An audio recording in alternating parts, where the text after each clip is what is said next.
নমস্কার, কেমন আছো তোমরা সবাই? জার্নি উইথ ভোলার আরও একটা নতুন ব্লগে তোমাদেরকে অনেক স্বাগত। চেনা রাস্তাগুলো আজ বড়ই নতুন করে চেনা লাগছে। আজ কত বছর পরে দার্জিলিংয়ে যাচ্ছি। সকাল 8:15-তে আমাদের বাস ছিল। বাসে চেপে দুই বন্ধুকে সাথে নিয়ে এখন দার্জিলিংয়ে যাচ্ছি। চারিদিকটা এত সুন্দর, মনোরম পরিবেশ, কি সুন্দর ওয়েদার যে বলে বোঝানোর মতো নেই। এই যে দেখতে পাচ্ছেন যে আমাদের বিখ্যাত সেই টয় ট্রেনের লাইনটা, সত্যি কত স্মৃতি না আমাদের ছোটোবেলায় জড়িয়ে আছে না? রাস্তাঘাট কতটা উন্নত হয়ে গেছে, চোখে না দেখলে বিশ্বাস করা যায় না। এই যে আমাদের প্রাণের শহর কার্শিয়াং, বাস থেকে দেখতে কতটা সুন্দর লাগছে যে বলে বোঝাতে পারবো না। সত্যি না, প্রকৃতি এক এক জায়গায় এক এক রকম। পাহাড়ে গেলে একরকম অনুভূতি, সমুদ্রে গেলে একরকম অনুভূতি, আর মালভূমিতে গেলে আরেক রকম অনুভূতি। এটা মনে হয় শুধুমাত্র আমাদের ভারতেই পসিবল। সত্যি ভারত দেশটা সত্যিই খুব সুন্দর।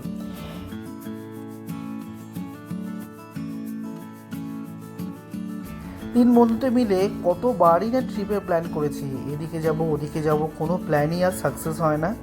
শেষমেশে এই যে দার্জিলিংয়ে যাচ্ছি, আমরা যেন তিনজনই বিশ্বাস করতে পারছি না। তো এখন দেখতেই পাচ্ছেন বাসে রয়েছি আমরা। চারিদিকটা এত সুন্দর ওয়েদার, একদম জাঁকিয়ে ঠান্ডা পড়বে দার্জিলিংয়ে, এটা বোঝাই যাচ্ছে। দেখতে দেখতে চলে আসলাম এখন আমরা বাস স্ট্যান্ডে। বাস স্ট্যান্ড থেকে আমরা এখন যাব হলো দার্জিলিং ম্যাল। আমরা বাসে করে এসেছি। শুভঙ্কর আপনাদের সবাইকে হাই বলছে। এটা আমার বন্ধু ছোটোবেলার শুভঙ্কর। আরেকজন আছে, কই গেল আরেকজন, দেখি কোথায় গেল কোথায়। ও আবার ব্লগ করছে। ওই দেখুন, যে আছে তার ধান্দায়, ও আবার দেখুন ওদিকে শ্যুট করছে ওর চ্যানেলের জন্য। ওর একটা চ্যানেল আছে লাইফ অফ রোশন বলে, আমি ওর চ্যানেলের লিঙ্কটা কমেন্ট বক্সে দিয়ে দেবো। এই যে আমার ট্রলি, বাবা যা ভারী হয়েছে যে বলেই বোঝানো নয়। এই যে প্রসেনজিৎ ব্লগ করে চলে আসলো, আপনাদের সবাইকে হাই বলছে দার্জিলিং ম্যালিগে দেখা হবে। চলুন, প্রচুর ঠান্ডা, প্রচুর খিদেও পেয়েছে, সকাল থেকে কিছু খাইনি। গিয়ে দেখা হচ্ছে দার্জিলিং ম্যালে। কোন দিক দিয়ে যাবো সেটাই দেখতে পাচ্ছি, আমরা একবার জিজ্ঞাসা করছি বা লোকেশন ম্যাপও দেখছি, বুঝে উঠতে পারছি না। কিন্তু চারিদিকটা এতটাই সুন্দর যে ম্যাপ দেখবো না ম্যালের দিকে যাব না বন্ধুবান্ধবের সঙ্গে ইয়ার্কি ফাজলামি করবো, বুঝে উঠতে পারছি না। ওদিকে শুভঙ্কর দাঁড়িয়ে রয়েছে আমার ট্রলিটা ব্যাগটাকে নিয়ে। এতটা ভারী, এরকম আঁকা বাঁকা ঢালাই রাস্তা দিয়ে যাওয়াটা যে কী কষ্টের, মানে বলে বোঝানোর জন্য না। আমি শুভঙ্ককে বললাম, বাবা তুই নিয়ে ব্যাগটা নিয়ে উপরে যা, যদি আমি উপরে যাই তাহলে আছে কিন্তু আমাকে বাড়ি নিয়ে যেতে হবে, নাহলে কোনো হাসপাতালে ভর্তি করতে হবে। বাপরে বাপ, খুব কষ্ট হয়েছে। যদি গাড়িটা নিয়ে একবারই চলে যেতাম ম্যালের উপরে তাহলে খুব ভালো হতো। আমরা এসি বাসে করে, সেই জন্যই সমস্যাটা হয়েছে। কোনো প্ল্যান ছিল না, সাডেন প্ল্যানে সব কিছু করেছি, সেই জন্য কিছু বুঝে ওঠার আগেই আমরা যেটা হাতের সামনে পেয়েছি সেটাই বুক টুক করে চলে এসেছি।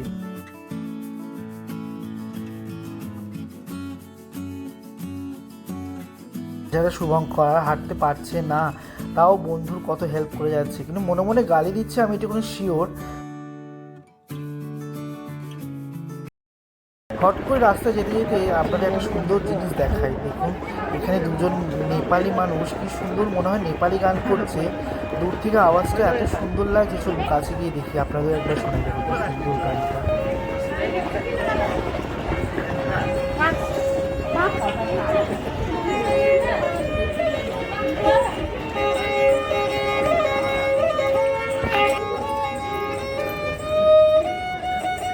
এটা সেরকমভাবে বুঝতে পারলাম না, কিন্তু খুবই ভালো লাগছে। দেখুন দুজন কি সুন্দর একটা ইউনিক একটা বাদ্যযন্ত্র নিয়ে বাজাচ্ছে আর তার সঙ্গে সঙ্গে গান করছে। মনে হয় এটা নেপালি গান। যদি এটা নেপালি গান না হয়ে থাকে, অন্য কোনো যদি গান হয় অন্য কোনো ভাষার, তাহলে যারা এই ভিডিওটা দেখছো তারা একটু কমেন্ট করো, তারাই বুঝতে পারবো এটা কোন ভাষার গান। এটা তো আমার কাছে একদম নতুন, খুব সুন্দর লাগছে। যেন মানে কি বলবো, যেরকম ওয়েদার সেরকম পরিবেশ, সেরকম খাওয়া দাওয়া সেরকম গান, মানে একদম ছুটি একদম যেন একদম তুঙ্গে রয়েছে এই মুহূর্তে।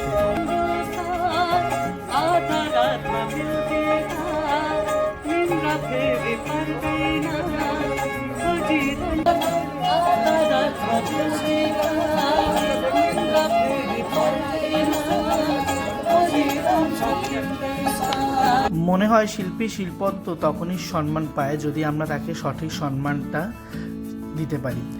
দেখুন কি সুন্দর পায়রাগুলো বাচ্চারা খাওয়াচ্ছে। প্রচুর ঠান্ডা, আমাদের হোটেলটা ওই দিকেই আছে, আমাদের ওদের দিকেই যেতে হবে। শুভঙ্কর কোথায় গেল দেখতে পাচ্ছি না ওকে। দেখতে দেখতে চলে আসলাম হোটেলের পথে। কি সুন্দর রাস্তাটা। এই যে আজকে আমাদের আগামী 3-4 দিনে থাকার জায়গা হলো 103 নম্বর রুম। দরজা খুলে আপনাদের সবাইকে নিয়ে ভেতরে ঢুকছি। দেখুন কি সুন্দর। এখানে শুভঙ্কর বলছে, আমি বলে দেখা দেখি করছি। প্রসেনজি যেটা করছে আমিও সেটাই করছি। কি সুন্দর রুমটা, ছোটোর মধ্যে খুব সুন্দর রুম। জলের বোতল, ফোন, চাবি, বাপরে চাবিটা কত বড়। কি সুন্দর রুমটা যে লাগছে বলে বোঝানোর মতো নয়। এদিকে আছে কেটলি, চা কাপ, টিভি। এখানে যদি কিছু রাখার থাকে রাখতে পারবে। এই রে প্রসেনজিৎ মনে আবার এটা দেখাতে ভুলে গেছে। এখন বাবা দেখাবে, আবার দেখে দেখি। বড় আয়না, ওয়াশরুমটাও দেখিয়ে দিই আপনাদের।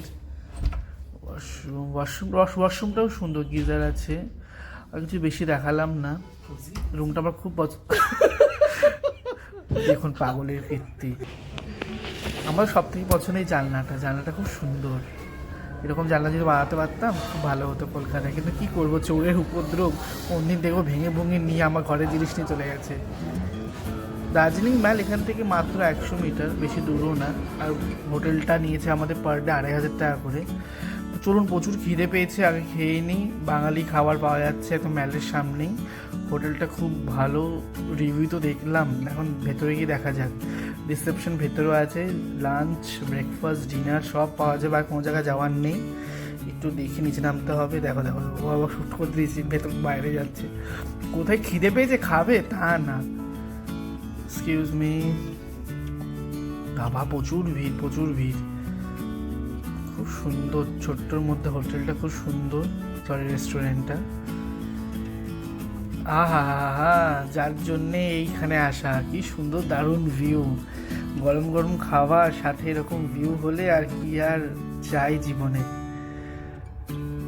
পুরো ভরা চারিদিকে, টুরিস্ট প্রচুর আসে দার্জিলিংয়ে।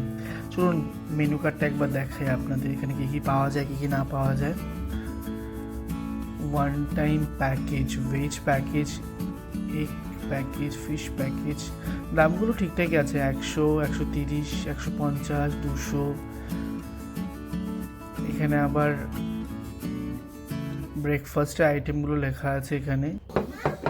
দেখতে দেখতে আমাদের খাবারও চলে এসছে। আমরা চিকেন থালি অর্ডার করেছি, যেখানে 2 রকমের তরকারি থাকবে, ভাজা থাকবে, ভাত থাকবে, আর মাংসও থাকবে। আমার পাশের টেবিলে একজন দেখলাম ডিম খাচ্ছিল। ডিমটা দেখে খুব লোভ লাগলো, প্রসেনজিৎকে বললাম ডিম খাবে। তো আমরা 3টে আবার ডিমও অর্ডার করলাম, ডিম ভাজা যেটাকে বলে। খুব সুন্দর ডিম ভাজাটা দিয়ে যায়নি এখনো পর্যন্ত। বললাম থালাটা এদিকে দিতে, মনে হয় ভুল করে উনি ওদিকে দিয়ে দিয়েছে, দিয়ে দিক, কোনো অসুবিধা নেই। আহা, যা খিদে পেয়েছে, সকাল থেকে কিচ্ছুটা খাইনি, চা খেয়ে বেরিয়েছি। সকালবেলা সেই 8:15-তে বাস ছিল, ঘুমের থেকে উঠেছি 5টার সময়। বাপরে বাপ, প্রচুর ধকল। আজকে মনে হয় সাইট সিন খুব একটা দেখতে যেতে পারবো না, কারণ অলমোস্ট এখন 4টে, 4:30 বাজে। খেয়ে দিয়ে লম্বা ঘুম দিতে হবে 3-4 ঘন্টার জন্য।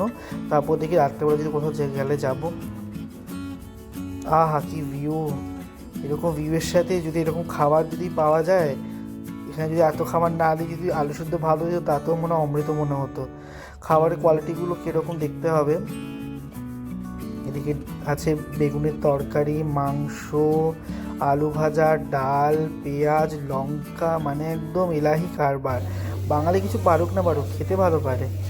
চলে এসেছি বিকেলবেলা গ্রিনারিতে। বাবা গ্রিনারি, এখানে সব ক্রিসমাসের জন্য সব পেস্ট্রি, কেক, চারিদিকটা মানে গন্ধে মহমহ করছে। সান্টা ক্লজ, চকলেট 130 টাকা করে দাম। বাপরে বাপ। দেখি আর কি পাওয়া যায় এদিকে। কুকিজ 55 টাকা করে। এখানে সব কটা জিনিস এত ভালো খেতে। দার্জিলিং তো বেকারির জন্য সব থেকে ফেমাস। ওদিক থেকে নিতে হবে মনে হয় ঝুড়িটা। দেখি প্রসেনজিৎ, দেখি সর দেখি একটু,